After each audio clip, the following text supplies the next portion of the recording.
Okay, we have here the Baldwin family plot, which consists of Henry and his wife Martha, two of their three sons, Christopher and Tipton. Their son John is buried elsewhere. This is Tipton's wife Laura and Tipton's son Henry, named after his grandfather. And then Henry and Martha's two daughters both passed away when they were just newborn. One here and then one here. And as you can see, I have placed 4 of these markers, so I'm real happy that the family plot is basically complete now. It needed some markers. So our story begins with the father, Mr. Baldwin.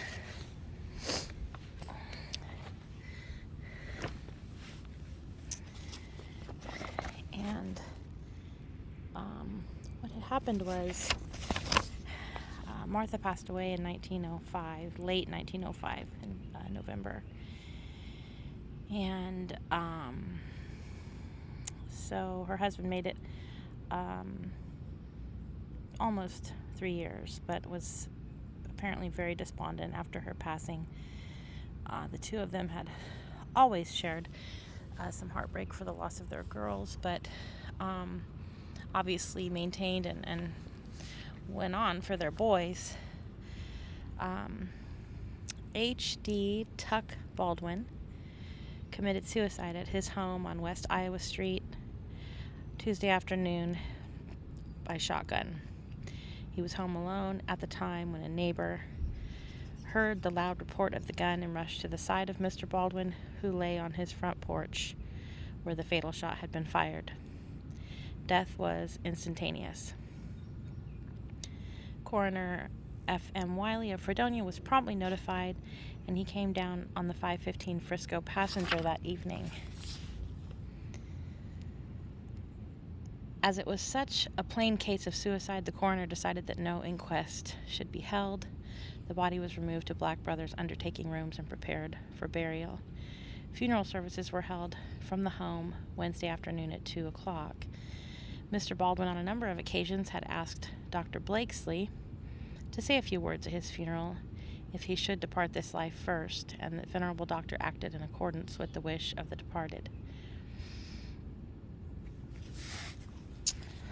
There were actually several things in the paper. It was like first a story that he had taken his life, and then an official obituary.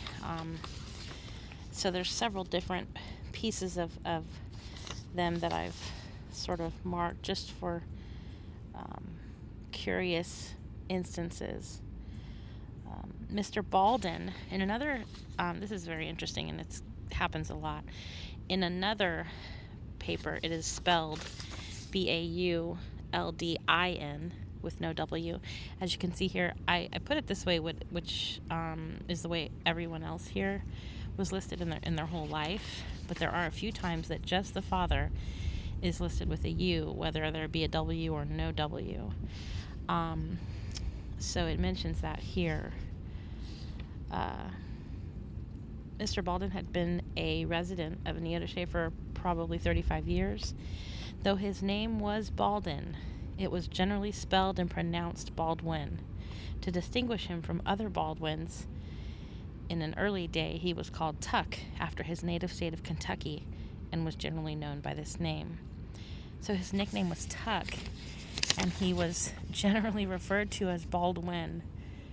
And so his sons were referred to as Baldwin. They're all listed as Baldwin on census records. And of course, his grandson Henry was also a Baldwin. So the entire course and name of this family was changed, spelling just, on a whim like that. And so there's actually a really well-known family, Baldwin family, another family here in this town.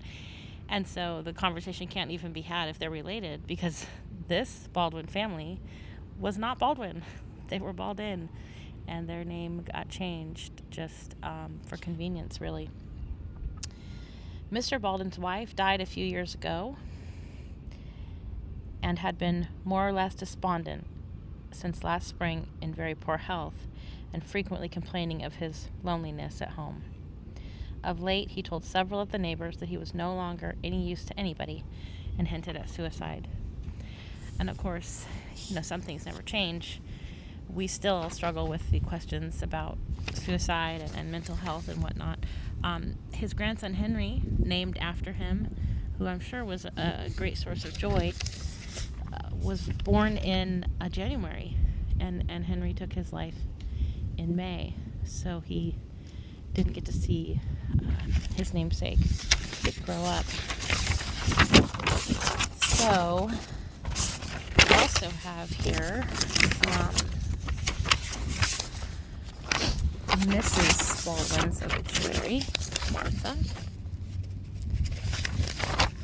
Martha E. Baldwin, wife of H.D. Baldwin, died yesterday morning at 4 o'clock after a short illness of pneumonia. The funeral occurred today at 10 o'clock a.m. from the residence on West Iowa Street.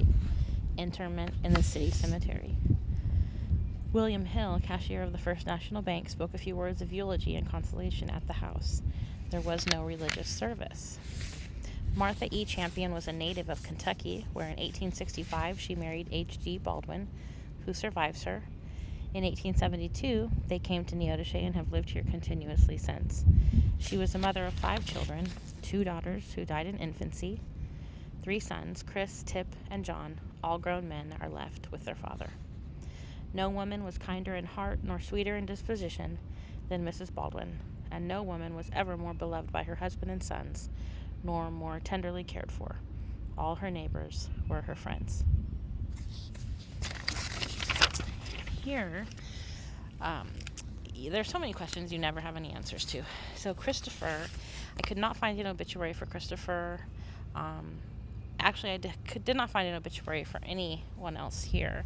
However, there were some articles about Christopher having had some mental health issues also. Not to say that his father was, diagnosed with any kind of mental health issues, but Christopher actually went to the state hospital a few times for some issues. They were all carpenters in town. There's lots of articles about, such and such Baldwin is working on this business, such and such Baldwin is building this over here. Very respected carpenters. Tipton married Lura, of course, and then Henry, as you can see, lived to be 49. And, it's unknown why his wife is not buried here with him. However, 49 is pretty young, and she perhaps might have remarried and might have, had another husband and another place to be buried. So this is the Baldwin family plot. I'm real happy that they all have markers now. Should someone happen to come looking for them, I'm actually now really inspired to try to go find the Baldwin families in Kentucky and perhaps let them know, that their family members are buried here and that their name was sort of haphazardly changed, for their information.